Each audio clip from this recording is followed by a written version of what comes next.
a first century Hebrew male, because the hairstyle was from the first century, and a Hebrew hairstyle, that he was about 6 feet tall, that he was completely scourged all over his body, he was crucified. It has been years since Mel Gibson released The Passion of the Christ, and this controversial film ignited one of the most intense debates: the true image of God.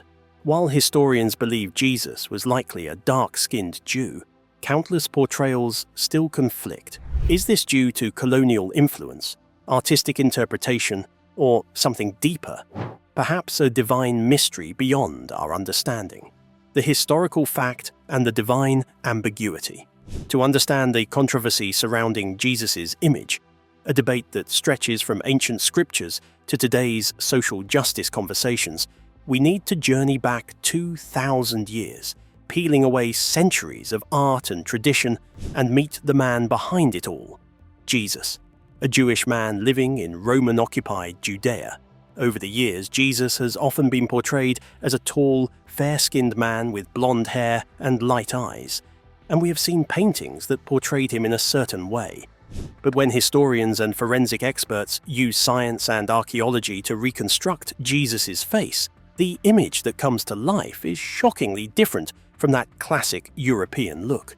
The experts have agreed, and it all fits with the reality of that place and time. As a Jewish man living in first-century Roman Judea, Jesus would have shared the common features of people from the Levant. He definitely wouldn't have looked like he came from Norway or Sweden. His hair would have been dark brown to black, thick, and probably kept short or medium length, following the customs of his era. His eyes would likely be dark brown, and most importantly, his complexion would be dark brown, a natural defense against the harsh Mediterranean climate. Jesus simply looked like a local resident of the Middle East. He wasn't some pale thinker tucked away in a library.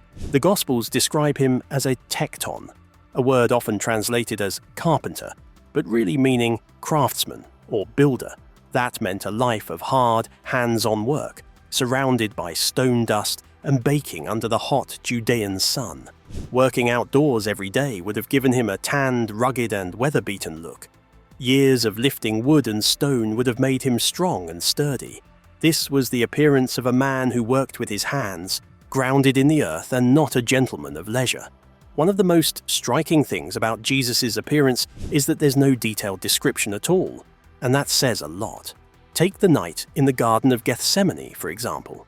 If Jesus had been tall, fair-skinned, or had any standout features, the Roman soldiers would have spotted him right away. But the Bible tells us that Judas had to point him out with a kiss. That's because Jesus didn't have any unique looks to set him apart. He was just an ordinary guy who simply blended in with the crowd. This fact makes you wonder, if the Romans had an official most wanted list, they wouldn't have been able to create a facial composite for Jesus, because there was no clear description to put on a warrant. Could it be that Jesus was history's first master of disguise, not by wearing masks or costumes, but simply by being so ordinary? He looked just like everyone else around him. And that's when the story gets a little weird. If the people who walked, talked, and ate with Jesus knew exactly what he looked like, and he was ordinary enough to hide in a crowd, why didn't they ever bother to write down a description of him? It's strange, right? They wrote down everything. His sermons, miracles, even his family and clothes, but never a single word about what he looked like. That empty space in the text feels like a clue, not a mistake. It makes you wonder, was this done on purpose? Maybe the biggest trick of all was to leave Jesus' face a mystery, so each of us could imagine the face of God in our own way. We have established that technically Jesus would have been a dark-skinned working man, yet ordinary enough to blend into a crowd. But here's the puzzle. If historians can reconstruct what he probably looked like from archaeology, why do the Gospels, written by those who actually knew him, say nothing concrete about his appearance? That isn't just an accident, it's a powerful message. It's the Gospel's way of keeping the focus on who he was and what he taught, rather than what he looked like. It's one of the strangest gaps in history. The four Gospels, Matthew, Mark, Luke, and John, were written decades after the events they describe. Most scholars agree that the Gospel writers weren't direct eyewitnesses themselves. Instead, They were anonymous authors who carefully gathered earlier written accounts and oral stories passed down by Jesus' first followers. These texts go into incredible detail. We know where Jesus was from, his family background, the kind of donkey he rode, and even the price Judas got for betraying him. They describe his seamless robe and paint a vivid picture of John the Baptist's rough camel hair clothes. But when it comes to Jesus' own physical appearance, nothing. No height, no eye color, no exact skin tone. That exclusion is as puzzling as it is meaningful. Scholars argue that it was intentional, a calculated move called theological ambiguity. If an official portrait of Jesus had been preserved, it would have immediately become an object of worship itself, distracting followers from his actual teachings and mission. His identity would be fixed to one face, one race, one culture. The writers, shaped by the early church's view of Christ, basically said, "Don't get caught up in appearances. Focus on the message." They made sure that Jesus' physical form didn't overshadow his words. If he had been described as tall, short, or pale, countless believers who didn't match that image might have felt left out. By leaving his appearance open, they created a space where anyone, anywhere, could see themselves in their Savior. This idea leads us to an interesting thought experiment. If a perfect, scientifically accurate 3D model of Jesus appeared tomorrow, would it really bring us closer to God? Or would we just end up worshipping the model itself? Maybe the Holy Spirit's way of keeping the focus on what truly matters was to leave that part out entirely. It's a reminder of how easily we can get caught up in physical idols instead of the spiritual truth. The uncertainty around Jesus' appearance is really important when we consider the few Bible verses that do seem to describe him. Some people point to certain Bible passages, like the visions in Revelation and Daniel, as strong proof of a black Christ. The argument goes like this. Revelation 1:14-15 describes the risen Jesus with hair like white wool and feet like burnished bronze, glowing as if in a furnace. Taken literally, these images suggest the coarse texture of natural black hair and very dark skin. It's a striking way to rethink how Jesus might have looked, challenging the usual images we're used to. But the historical and theological perspective flips this whole idea. We have to remember what kind of writing Revelation really is. It's apocalyptic literature, using wild, symbolic images like seven-headed beasts and jeweled cities to show spiritual battles and divine glory, not a literal, straightforward description. In this vision, the physical descriptions are meant to inspire awe and show power, not to indicate race. Take white wool, for example. It's not about the texture, but the color, similar to saying something is white as snow. This idea comes from the book of Daniel, where God the Father is called the Ancient of Days and described with white hair. The white hair stands for purity, wisdom, and eternal authority, showing that Jesus, in his resurrected form, carries the same ancient majesty as God himself, the same way the burnished bronze represents strength and righteous judgment. Describing Jesus' feet and legs as bronze in Daniel shows he is a strong foundation ready to defeat evil. Other images, like a shining face, burning eyes, and a sword from his mouth, symbolize divine power, not physical traits. Revelation's descriptions highlight spiritual authority, not appearance. This idea of divine ambiguity shows us that while the historical Jesus might have been a dark-skinned Middle Eastern Jew, the risen Christ is a figure of universal light, his power shown through symbols, not skin color. Both views hold important truths for believers. Seeing Jesus as black celebrates black identity and challenges the church's racist history, while the scholarly view shows that Christ's power transcends race and is for everyone. Together, these perspectives deepen our understanding of Christ's message. This gap in the church's visual history created a huge space where every culture had to fill in the blanks their own way. This creative improvisation sparked a mix of politics and art that went on to shape the world in unexpected ways. The invention of the image, art, power, and colonialism. We know Jesus was a man of the Levant, and that the scriptures deliberately left his appearance blank. Now, the real question. If the Bible intentionally left it open, why did artists over thousands of years choose the images they did? The answer isn't about religion, it's about what each culture needs. Early Christians didn't rush to create images of Jesus because many feared making idols. When pictures of Jesus did start to appear a few centuries later, they looked very different from what we're used to today. For example, the Dura Europos fresco from Syria around 235 CE shows Jesus as a short-haired, clean-shaven young man wearing a simple Roman tunic, not the long-haired figure we often see. Other early images from Roman catacombs show him looking more like a philosopher or teacher, which was how wise men were commonly portrayed back then. These early images, with their darker skin and short, often curly hair, actually give a much more accurate picture of what an ancient Middle Eastern man would have looked like. The original visual tradition was honest and true to the region, but as Christianity spread across different cultures, the image of Christ began to shift, shaped by how each new community saw him. The move from the Middle East to Europe took time. Before Europe set its own image of Christ, many other cultures were already creating pictures of him that looked like their own people. This is called the indigenous tradition. For example, in the Coptic and Ethiopian Orthodox churches in Africa, Christ and the saints are shown with local dark features. This wasn't about politics. It was a heartfelt way to show devotion. If God came to save your people, it made sense to depict him looking like them. It's a clear example of how faith naturally adapts to culture, helping people connect with the divine in a personal way. As Christian influence shifted to the Byzantine Empire, the image of Jesus changed dramatically.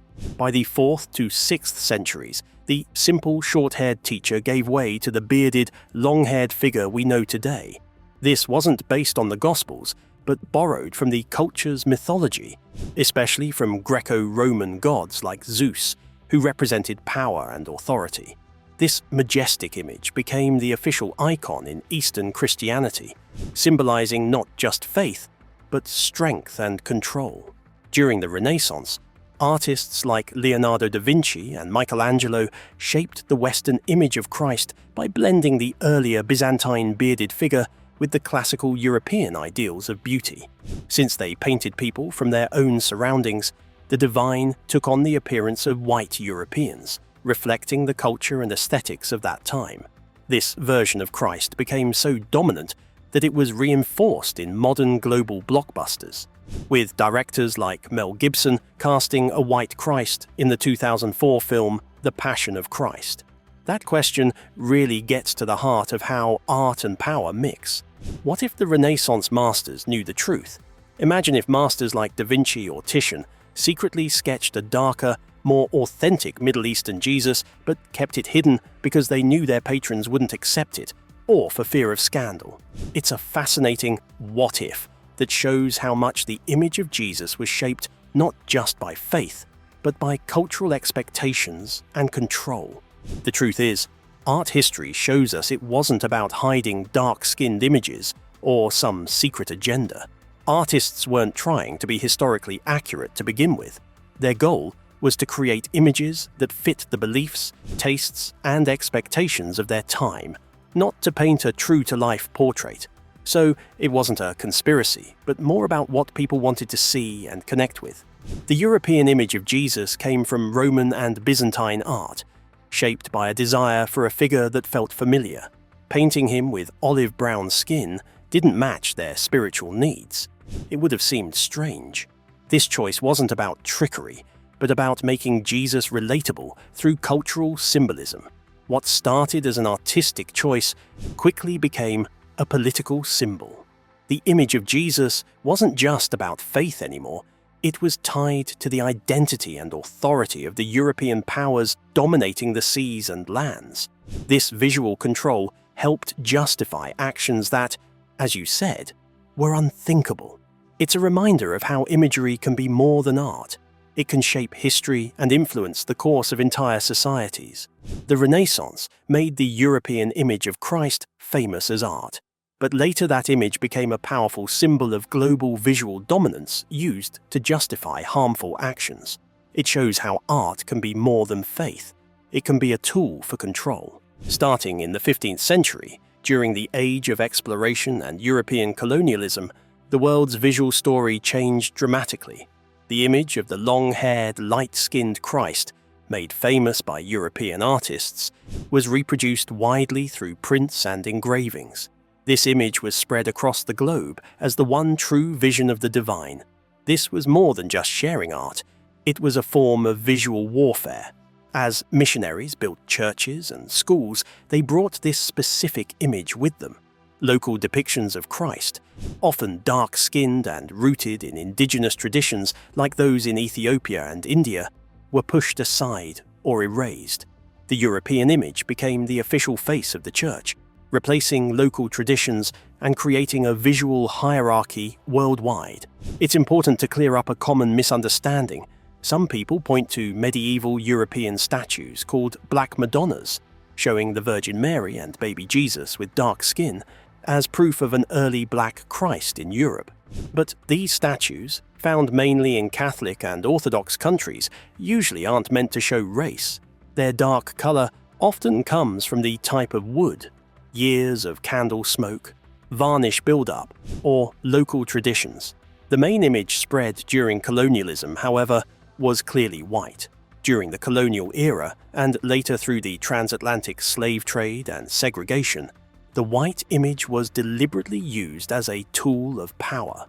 The portrayal of a white Christ justified racial hierarchies by suggesting that goodness, beauty, and holiness were tied to whiteness.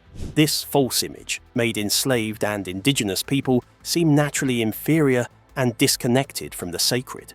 Mission schools and sermons used these images to teach that spiritual authority belonged to European rulers, turning Jesus, a man from an oppressed minority, into a symbol of colonizers. This was a form of mental colonization. This shift erased the true message of his ministry, which, as the Gospel of Luke says, was to set the oppressed free. The white image made it easier for oppressors to claim that slavery and servitude were part of God's plan. Understanding this historical context is crucial because Jesus' identity is tied to his experience as a marginalized Jew living under Roman oppression.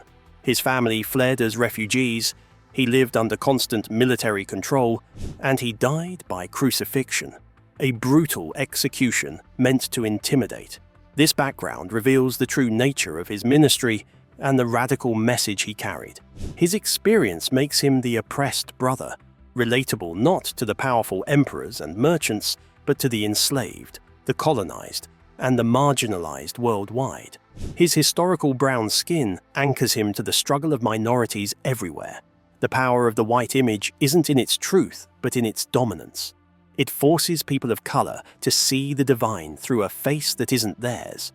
Constantly showing a white Christ sends a damaging message that holiness and divinity belong mostly to one race. Imagine this. Take Warner Salmon's famous Head of Christ and suddenly change every copy worldwide, not to an olive tone, but to a dark bronze. How fast would the news call it a global crisis? What would church leaders say the next morning?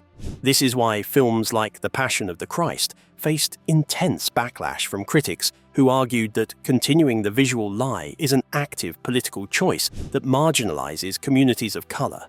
The most powerful expressions of faith today come through visual resistance.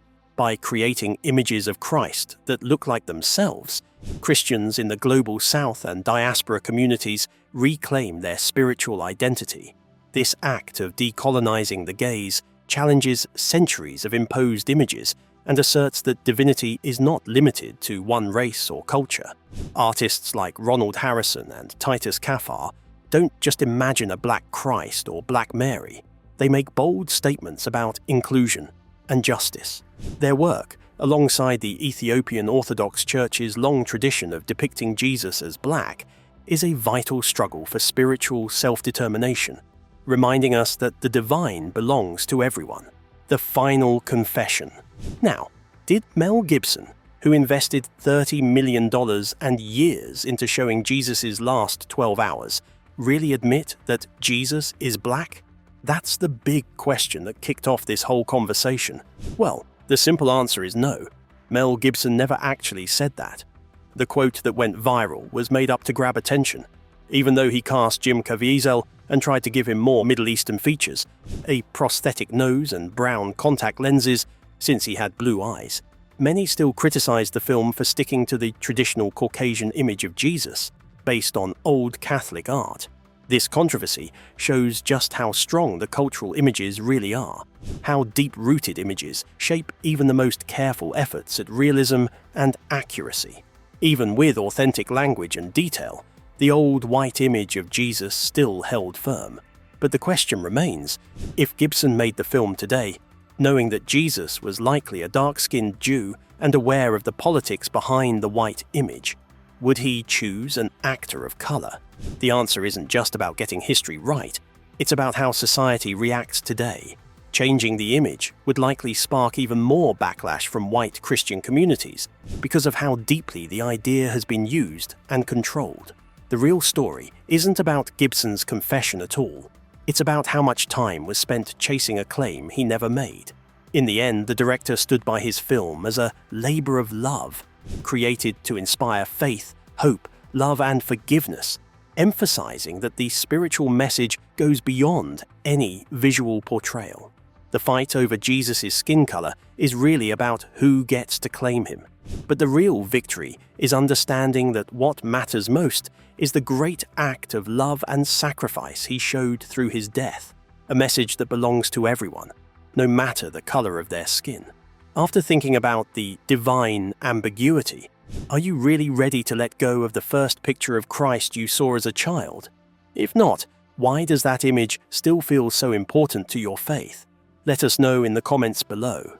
If you found this story as fascinating as we did, click on the next video on your screen. And don't forget to hit the like button and subscribe for more deep dives into history's greatest mysteries.